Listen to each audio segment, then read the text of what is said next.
राम नवमी का पावन दिन जब पूरा वातावरण दिव्य ऊर्जा से भरा होगा, ठीक उसी दिन सुबह 5:13 पर शुक्रदेव, जो प्रेम, आकर्षण, रिश्ते, सुख, विलासता, पैसा और वैवाहिक जीवन के कारक माने जाते हैं, अपनी चाल को बदलते हुए मीन राशि से निकलकर मेष राशि में प्रवेश करेंगे और साथ ही साथ अश्विनी नक्षत्र में गोचर करने वाले हैं 26 मार्च 2026, जहां आपकी जिंदगी के कुछ दरवाजे अचानक खुल जाएंगे और कुछ ऐसे चेहरे बेनकाब हो सकते हैं जिन पर आपने सबसे ज्यादा भरोसा किया था।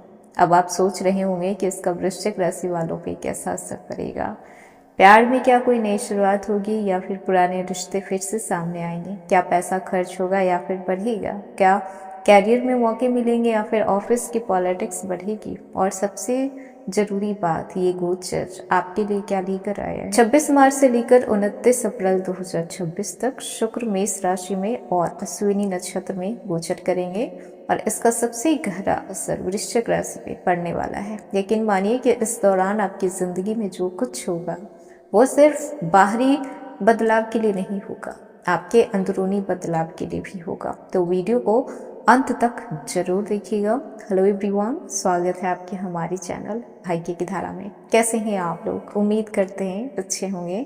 अगर आप हमारी चैनल पर नए हैं तो चैनल को सब्सक्राइब करके बेल आइकन दबा दें, जिससे आने वाली नई वीडियो का नोटिफिकेशन आपको मिल पाए। तो चलिए बिना देरी के शुरू करते हैं। शुक्र वो ग्रह होते हैं जो आपको कौन पसंद आता है, लोग आपकी तरफ क्यों आकर्षित होते हैं, आपका वैवाहिक जीवन कैसा रहेगा, आपके जीवन में सुख सुविधा कितनी रहेगी, पैसा टिकेगा या फिर फिसलेगा, और सबसे बढ़कर आप खुद को कितना वर्थ महसूस करते हैं, ये सारी चीजें शुक्र पे डिपेंड करता है कि आपके लाइफ में ये सारी चीजें कैसी होने वाली। अब बात करते हैं जिस राशि में ये गोचर करने वाले हैं, मेष राशि, जो कि अग्नि तत्व की राशि मानी गई है, मंगल की राशि है, तो तेज, इम्पल्सिव, बोल्ड राशि मानी जाती है। अभी चाहिए तो अभी चाहिए वाली एनर्जी मेष राशि के लोग कैरी करते हैं। और जब शुक्र इस राशि में आते हैं तो प्रेम में धैर्यता कम और जुनून ज्यादा बढ़ जाता है। रिश्तों में क्लैरिटी आती है, लेकिन साथ ही साथ ईगो और इम्पैशंस, सडन अट्रैक्शन बढ़ जाता है। इस समय पेशेंस नाम की कोई चीज नहीं होती है, क्योंकि ये एक उग्र राशि में जाने वाले हैं। अब खास बात जो है वो है अश्विनी नक्षत्र। अश्विनी नक्षत्र को एक नई शुरुआत, हीलिंग, सडन चीजें होना, मूवमेंट होना, क्विक डिसीजन लेना और कर्मा एक्टिवेट का नक्षत्र माना जाता है। इस नक्षत्र की ऊर्जा बहुत ही तेज होती है, ये इंतजार नहीं करवाती है। ये नक्षत्र कहता है कि अभी फैसला लो तो अभी फैसला लो। तो जब शुक्र मेष और अश्विनी नक्षत्र में एक साथ एक्टिव होते हैं तो जिंदगी में सबसे ज्यादा जो हलचल होता है वो प्रेम, आकर्षण, शादी, रिश्ते, खर्च, सुंदरता, self worth, social image, comfort zone, pleaser और प्राइवेट इमोशंस पे होता है। तो वृश्चिक राशि, ये जो मेष राशि है वो आपकी कुंडली के 6 हाउस में आती है, और जो 6 हाउस का संबंध है वो daily routine, work, job, pressure, hidden enemy, competition, health, stress, discipline, legal conflict, डेब्ट, इन सब चीजों से जुड़ा माना जाता है। जब शुक्र जैसे कोमल, प्रेम, आराम और सुख वाले ग्रह 6 हाउस में जाते हैं तो वह जिंदगी के उस हिस्से में रोशनी डालते हैं जहां पे आप अक्सर खुद को थका हुआ महसूस करते हैं, मिसअंडरस्टूड, ओवर वर्क और इमोशनली ड्रेन खुद को महसूस करते हैं।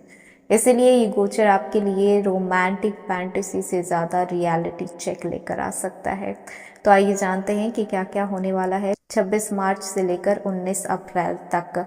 तो देखिए, बहुत कुछ महसूस कर पाएंगे, सडन क्लैरिटी आएगी, इमोशनल डिटैचमेंट हो सकता है, प्रैक्टिकल अवेकनिंग होगी।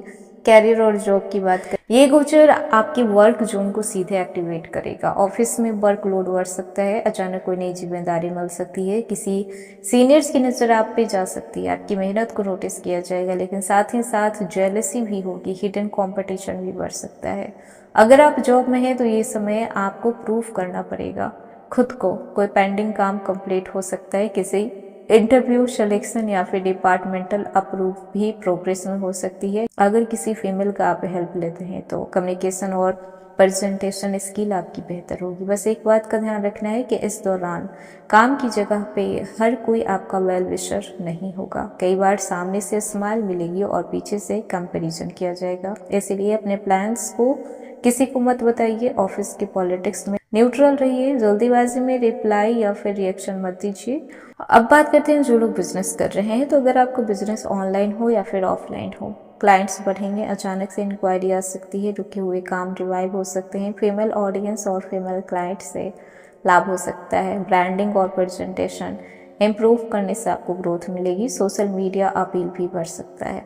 यहाँ पे टैलेंट आपका इनफ नहीं होगा, प्रेजेंटेशन भी स्ट्रांग होनी चाहिए अगर आप कंटेंट क्रिएटर्स हैं तो। इस बात का याद रखिएगा क्योंकि शुक्र का असर एस्थेटिक, अट्रैक्टिव और ऑडियंस कनेक्शन पे पड़ता है।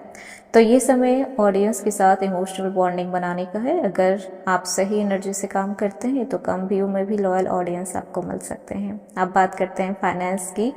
तो शुक्र यहाँ पे असर मिक्स्ड देंगे। कुछ गुड न्यूज़ भी है कि कुछ लोगों के लिए छोटी लेकिन राहत देने वाले इनकम हो सकती है, रुके हुए पेमेंट आ सकते हैं, कमीशन मिल सकता है, gift support, side income, beauty, creative, online work से आप अर्निंग कर सकते हैं। इस समय सबसे बड़ा जो आपका खतरा है वो आप किसी चीज़ को खरीद कर खुद को बेटर फील करने की कोशिश करेंगे। आपको लगेगा कि चलो ये ले लेते हैं, मूड अच्छा हो जाएगा, और बाद में आपको उसी बात का रिग्रेट भी होगा। तो अननेसेसरी शॉपिंग आपको नहीं करना है। लोन, उधार, ईएमआई में सावधानी रखें, किसी पे भी ब्लाइंडली पैसे के लिए ट्रस्ट ना करें। अब बात करते हैं आपके रिलेशनशिप की। तो देखिए, सच कहूँ तो ये गोचर आपके लिए सिर्फ रोमांस का नहीं है बल्कि रिलेशनशिप ट्रूथ सामने लेकर आएगा। अगर आप कमिटेड हैं तो इस समय छोटी छोटी बातों पे झगड़े हो सकते हैं, अटेंशन की ज़रूरत ज़्यादा ही पड़ेगी, पार्टनर के एफर्ट्स और एक्सपेक्टेशन बढ़ सकती है, इमोशनल डिस्टेंस महसूस कर सकते हैं।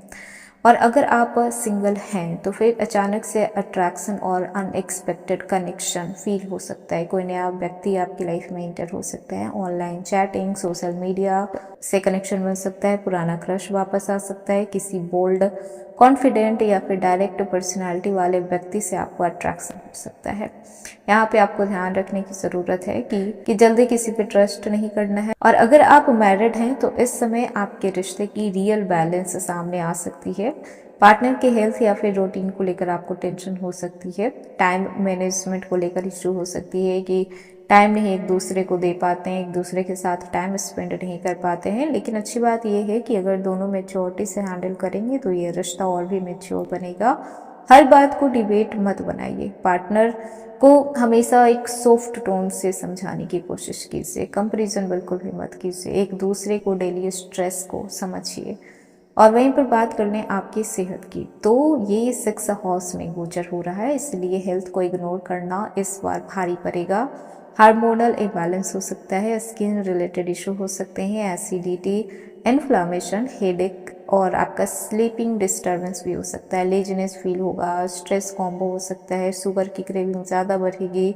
इन सब चीज़ों को खास ख्याल रखना है। आप फिजिकली उतने बीमार तो नहीं होंगे जितना आप मेंटली ड्रेन फील कर सकते हैं, और ये सबसे डेंजरस पार्ट होता है, तो इस बात का खास ध्यान रखें। स्टूडेंट की बात करें तो अगर आप स्टूडेंट हैं, किसी कॉम्पिटिटिव एग्ज़ाम की तैयारी कर रहे हैं, तो ये समय आपके लिए बेहद यूजफुल रहने वाला है। कंसंट्रेशन आपकी इम्प्रूव होगी, रिवीजन अच्छी होगी, प्रैक्टिकल सब्जेक्ट, मेमोराइजेशन, प्रेजेंटेशन, इन सब चीज़ों में आपको फ़ायदा मिलेगा। बस यहाँ पे आपको ज़्यादा फ़ोन एडिक्शन नहीं होना चाहिए। ऐसा नहीं कि मूड किया तो पढ़ाई किए, मूड नहीं है तो पढ़ाई नहीं किए, ऐसा भी नहीं होना चाहिए। सेल्फ डाउट में आपको नहीं रहना है, किसी से कंपैरिजन नहीं करना है। इस दौरान आपको मोटिवेशन से ज़्यादा डिसिप्लिन की ज़रूरत होगी, क्योंकि शुक्र कंफर्ट देते हैं और कंफर्ट कई बार प्रिपरेशन की एनिमी बन जाता है, तो इस बात को ध्यान में रखिएगा। तो ये था वृश्चिक राशि, शुक्र का राशि परिवर्तन और नक्षत्र परिवर्तन कैसा रहने वाला है आप लोगों के लिए। तो वीडियो कैसा लगा, पसंद आया हो तो लाइक कीजिएगा, नए हैं तो सब्सक्राइब कीजिएगा और जितना हो सके वीडियो को शेयर कीजिएगा।